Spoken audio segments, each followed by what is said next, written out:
आज हम भारत के तमिलनाडु राज्य में स्थित ऊटी की बात करने जा रहे हैं। अगर आप ऊटी का प्लान बना रहे हैं तो ये वीडियो आप लोगों के लिए काफी यूजफुल है, क्योंकि आज की वीडियो में मैं आप लोगों को बताऊंगा कि आपको ऊटी कैसे पहुंचना है, ऊटी में आपको कितने दिन का स्टे बनाना चाहिए और ऊटी में आपको जाने के लिए सबसे अच्छा समय कौन सा रहेगा, ऊटी में आपको कहाँ स्टे करना है और आपके होटल के चार्ज कितने होंगे, ऊटी में हमको खाने पीने की क्या व्यवस्था है और ऊटी में हम कौन कौन से स्थान पे विजिट करें, और साथ ही साथ ये भी जानेंगे कि इन सारी जगहों को घूमने के लिए हमारा साधन क्या होगा। और वीडियो के अंत में ये बताऊंगा कि आपको एक व्यक्ति का कुल खर्चा कितना लग जाएगा पूरे ऊटी को घूमने के लिए। तो दोस्तों बने रहे मेरे वीडियो में, एक एक करके सारी बातों को मैं विस्तार पूर्वक वर्णन करूंगा, जिससे आपको ऊटी जाने के लिए काफी सहूलियत भी मिलेगी और साथ ही साथ आपका खर्चा भी कम आएगा। तो दोस्तों बिना विलंब किए वीडियो को प्रारंभ करते हैं। सबसे पहली बात करते हैं कि आपको ऊटी कैसे पहुंचना है। दोस्तों ऊटी पहुंचने के लिए आपके पास तीन मेजर ऑप्शन है। पहले ऑप्शन की अगर मैं बात करूं दोस्तों तो वो है बाई ट्रेन।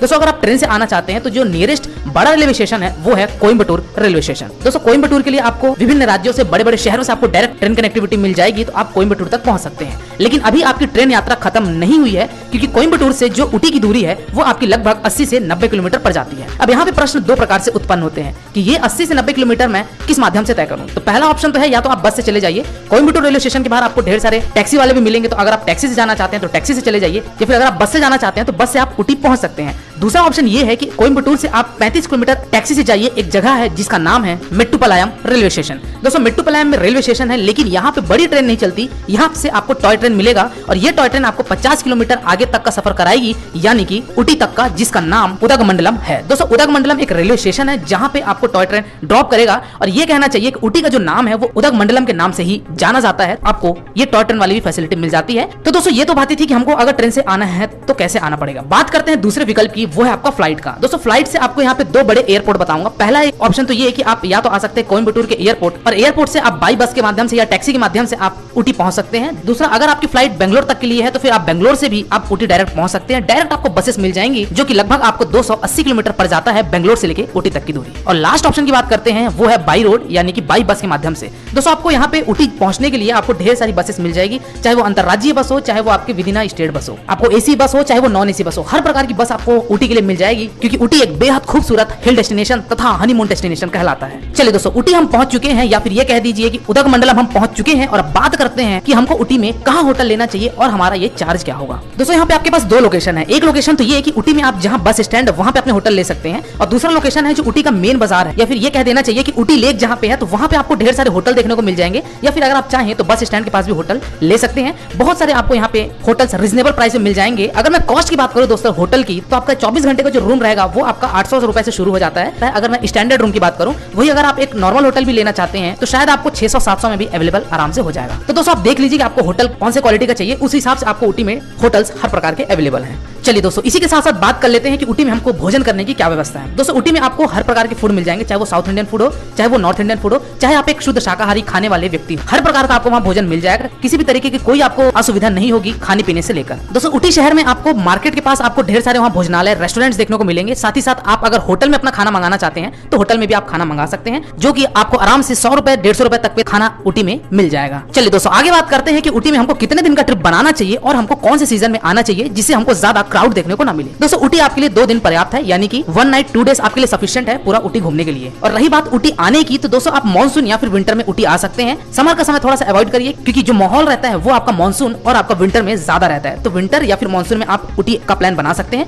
काफी अच्छा समय ये रहता है। तो दोस्तों मैंने जो यहाँ पे बोला कि ऊटी आपके लिए 2 दिन पर्याप्त है, उस 2 दिन में आपको पहले दिन जो घूमना है वो आपको घूमना है ऊटी का लोकल साइट सीइंग, प्लस साथ ही साथ 25 किलोमीटर दूर ऊटी से एक जगह पड़ता है जिसका नाम है कुन्नूर, वहाँ भी हम जाएंगे और डे 1 में हम वापस आके होटल में स्टे करेंगे। डे 2 में आपको जाना है ऊटी से 22 किलोमीटर दूर जिसका नाम है प्याकरा। दोस्तों प्याकरा भी आपको एक दिन पर्टिकुलर लग जाएगा, क्योंकि प्याकरा जाने के लिए आपको बहुत सारे लोकल साइट सीइंग देखते हुए चलना है। तो डे 2 में आप प्याकरा का विजिट कर सकते हैं, और इस तरीके से आपका डे 2 ऊटी के लिए पूरा कंप्लीट हो जाएगा। चलिए दोस्तों तो अब बात करते हैं डे वाइज कि हमको कौन कौन से स्थान पे विजिट करना है, क्या वहाँ के एंट्री चार्जेस होंगे, और सीक्वेंस के आधार पे आपको कौन कौन से प्लेसेस को विजिट करना है। सबसे पहले स्थान की अगर मैं बात करूँ दोस्तों तो वो है आपका ऊटी लेक, जो कि एक बहुत बड़ा झील है, और इस लेक में आप बोटिंग भी कर सकते हैं। 20 रुपए यहाँ का एंट्री चार्ज होता है एक व्यक्ति का, तो आप 20 रुपए देकर इस लेक में अपना आनंद उठा सकते हैं। अब यहाँ पे बात करते हैं कि इस लेक में आपको क्या क्या चीजें मिलेंगी। सबसे पहली चीज तो मिलेगी आपको बोटिंग, जो कि आपको मोटर बोटिंग मिलेगी, पैडल बोटिंग मिलेगी, तो जिसमें भी आप इंटरेस्टेड हैं तो वो कर सकते हैं। 200 रुपए एक व्यक्ति का चार्ज लिया जाता है पैडल बोटिंग का। वही अगर मैं बात करूँ मोटर बोटिंग का, तो मान के चलिए 600 रुपए आपको मोटर बोटिंग के भी देने पड़ेंगे 2 पर्सन का। तो दोस्तों आप ऊटी लेक में बोटिंग कर सकते हैं। साथ ही साथ यहाँ पे अगर आप चाहें तो हॉर्स राइडिंग भी कर सकते हैं, यहाँ पे घोड़े की सवारी भी कर सकते हैं, यहाँ पे आपको ये सारी चीजें का भी फैसिलिटी मिलती है। और साथ ही साथ अगर आप कुछ शॉपिंग करना चाहते हैं, तमिलनाडु के ऊटी से कुछ सामान खरीदना चाहते हैं, कुछ अच्छे हैंडलूम्स खरीदना चाहते हैं, तो आपको यहाँ पे बहुत सारे शॉप्स मिल जाएंगे और आप वहाँ विभिन्न प्रकार की चीजें खरीद सकते हैं। तो दोस्तों ऊटी लेक को एंजॉय करने के बाद, एक्सप्लोर करने के बाद प्रस्थान कीजिए अपने अगले स्थान पे, जो कि है आपका थ्रेड गार्डन। दोस्तों ये गार्डन है जहाँ पे आपको ढेर सारे फ्लावर के कलेक्शंस मिलेंगे। यहाँ के वादियों, यहाँ का नेचर काफी ज्यादा लुभाएगा आपको, तो आप कुछ समय यहाँ भी व्यतीत कीजिए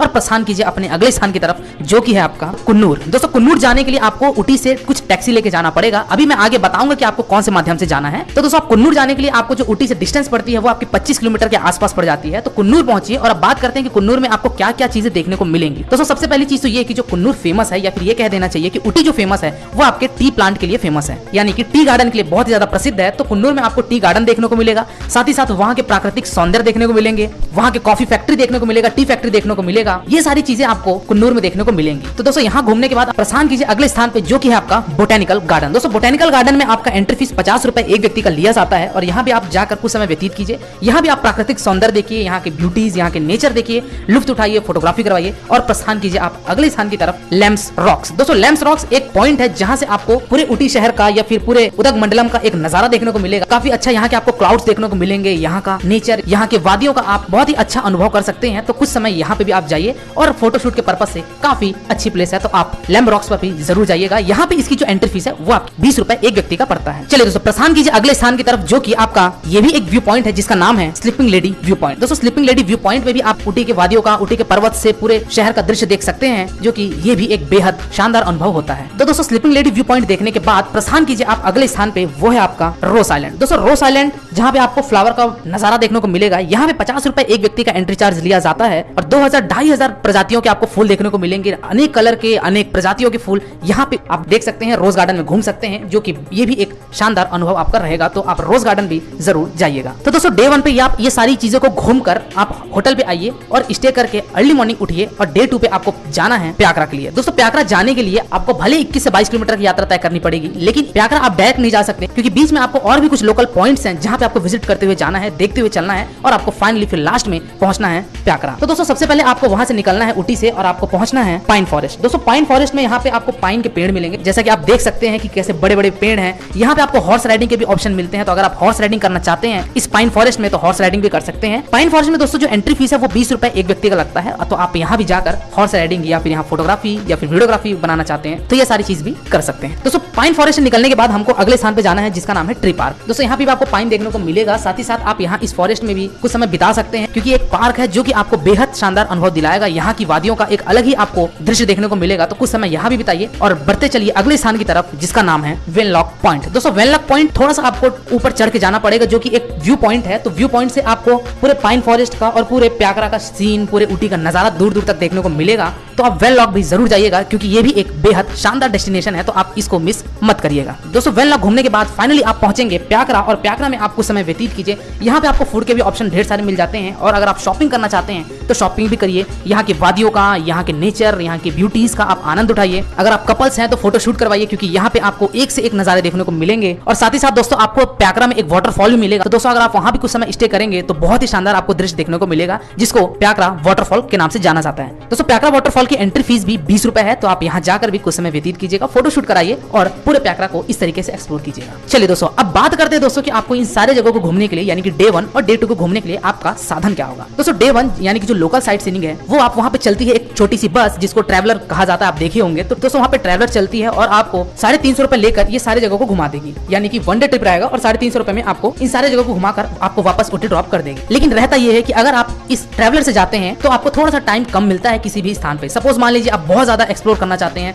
थोड़ी ब्लॉगिंग बनाना चाहते हैं, तो उन लोगों का दबाव इतना ज्यादा रहेगा कि आपको वापस से अपना मन मारकर आगे की यात्रा उनके साथ करनी पड़ेगी। तो बेटर ये रहेगा कि आप वहां से लोकल टैक्सी ले लीजिए और टैक्सी बुक करके आप अपने मन मुताबिक घूमिए। जितना आपको समय लगाना है किसी भी स्थान पर उतना आप लगा के आराम से सारी चीजों को एक्सप्लोर कर सकते हैं। अब बात करते हैं दोस्तों यहाँ पे कि जो टैक्सी वालों का जो चार्ज रहता है, यानी कि जो आप कैब बुक करेंगे उसका चार्ज कितना रहता है। दोस्तों 3000 रुपए लिया जाएगा अगर आप प्याकरा जाएंगे, तो वहां से आप अपनी टैक्सी बुक कर लीजिए ऊटी में। तो अगर आप 4-5 लोग हैं तो एक कैब कर लीजिए और आप प्याकरा और ऊटी को इस तरीके से घूम सकते हैं। तो यहाँ पे किसी भी तरीके का रेंटल स्कूटी आपको नहीं मिलेगी, तो आपको या तो ट्रैवलर से घूमना पड़ेगा या फिर चाहे तो आप पर्सनल कैब करके ये सारे जगह को घूम सकते हैं। तो दोस्तों ये बात थी कि ऊटी में आपको कहाँ घूमना है और कैसे आपको घूमना है। लास्ट बात करते हैं दोस्तों कि ऊटी में हमको एक व्यक्ति का कुल खर्चा कितना लग जाएगा। दोस्तों अगर आप 2 दिन का स्टे बनाते हैं और अगर आप एक मॉडरेट होटल में रुकते हैं तो मान के चलिए कि आपका जो एक व्यक्ति का खर्चा है वो हार्डली 4000 से 5000 रुपए लगेगा और आप पूरे ऊटी को एक्सप्लोर कर लेंगे। दोस्तों इस टिकट में मैंने किसी भी तरीके के आपके ट्रेन के टिकट, फ्लाइट की टिकट को ऐड नहीं किया है। यहाँ पे मैंने सिर्फ और सिर्फ आपके एंट्री टिकट, आपके फूड के ऑप्शन, आपके होटल के खर्चे और साथ ही साथ आपके जो भी ट्रांसपोर्टेशन के खर्चे होंगे, इन सब खर्चे को अगर मिलाया जाए तो आप 4000 से 5000 रुपए में एक व्यक्ति आराम से पूरे ऊटी को एक्सप्लोर कर लेंगे। तो दोस्तों ये था ऊटी का संपूर्ण वर्णन।